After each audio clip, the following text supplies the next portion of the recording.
It's actually the largest aircraft operated by the Royal Navy. It's one of the most advanced helicopters in the world, operated also by the Royal Air Force. Primarily designed, or this particular mark of helicopter, primarily designed for anti-submarine warfare. It's a fully multi-role platform capable of operating both anti-surface warfare, surveillance, and carry out a myriad of secondary roles that in the loft. Climbed up to 500 feet in the hover. That's fairly vicious nose down, about 45 degrees nose down. And the captain today, that's Lieutenant Earl Kingston, he's going to do a couple of wing overs, one out to the left, and he'll be reversing that, flying down the runway in a nice gentle wing over out to the right. Helicopter comes from 824 Naval Air Squadron, based at the Royal Naval Air Station at Culdrose in Cornwall.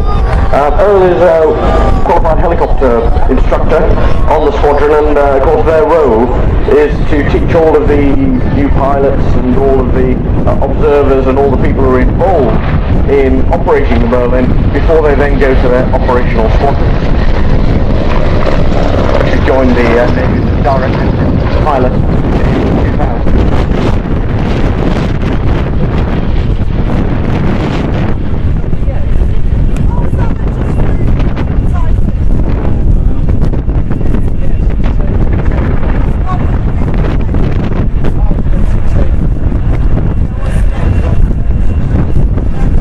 If it was on the ground and it accidentally run over your foot, you've got to be pretty careful. This weighs 15 tons.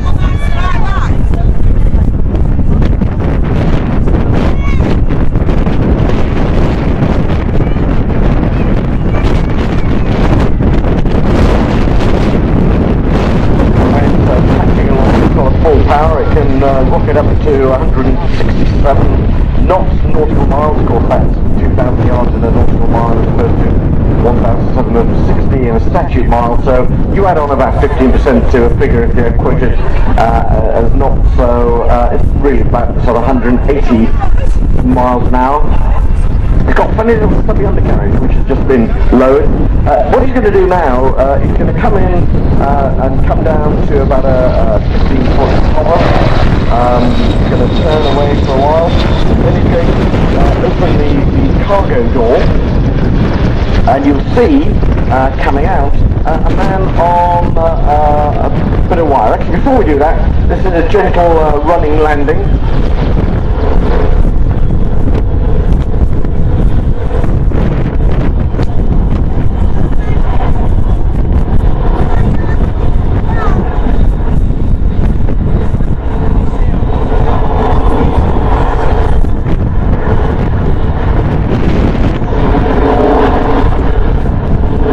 I just come up to about 15 feet there, and you can see now that what's actually going to happen. You're going to see a man coming out on the end of a wire.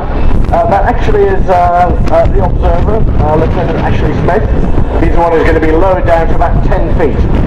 What Earl's then going to do is he's going to climb the helicopter, but leave actually sitting at that sort of 10-foot level, then eventually lower the helicopter, and at the same time winch Ashley in, and he'll still be at about 10 feet.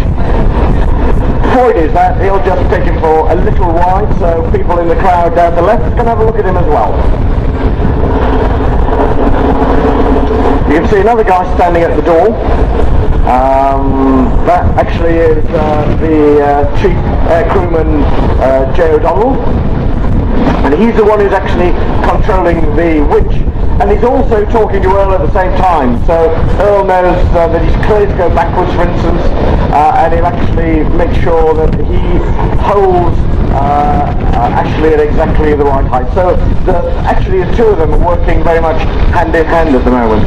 There is another pilot there. It's not really a co-pilot, you can make QFIs, Lieutenant Rob Taylor, but one man actually has to sign for it and take the responsibility, so the actual first pilot, or the captain, and that's Earl Kingston. When these things operate on ships, they tend to operate on the larger ones, the aircraft carriers and the big auxiliaries. When they chuck them away in the hangars, they can actually fold these the big blades or the big main rotor blade back. Even though they probably can't leave them overnight, as you might say. You can't park them, but they can still get onto much smaller ships as well. They can operate off the Type 23 frigates. It's got 3 engines, Rolls-Royce Turbomaca gas turbines. As I say, it's got all sorts of other advanced systems to make it much easier for the pilots to operate the aircraft as a weapon system rather than having to just concentrate on physically flying them. It operates everywhere. Of course, the Royal Navy operates, be it in the Gulf or the Horn of Africa, across in the Caribbean, and of course in the Middle East as well. They can operate very successfully not as a shipborne helicopter, but I say the primary way they've been designed is anti-submarine and anti-surface attack and destroy. A new pilot arriving on 824 Squadron will spend about 15 months doing all of the various courses and training before he will then get his wings and then be posted to one of the operational squadrons. It's got a good radius of action, 400 nautical miles, and that's important if you're protecting the fleet from potential attacks of the submarine. You want to protect the fleet from as far away as possible, so 400 miles is a pretty good distance. It's got a full glass cockpit and these very clever sets of screens where you don't have lots of dials. You select the information that you want at the time, and you can change that information, be it navigation, be it engine instrumentation, be it attack system. So you can just bring up whichever bit of information you need on these glass cockpits.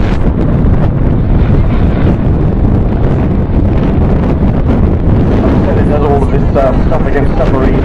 It's got a full set of acoustic and optical sensors. It's got a thing called electronic support measures, and that's the clever way of making sure that nobody messes around with what you want to do by using electronic wiggly activity. It's also got what's called a data link, and that means the information that he has can be passed through this data link to other people, so it's not just what he knows in the helicopter, but that information is data linked back to the mothership or any other ship that's in the area. So communications are so hugely important.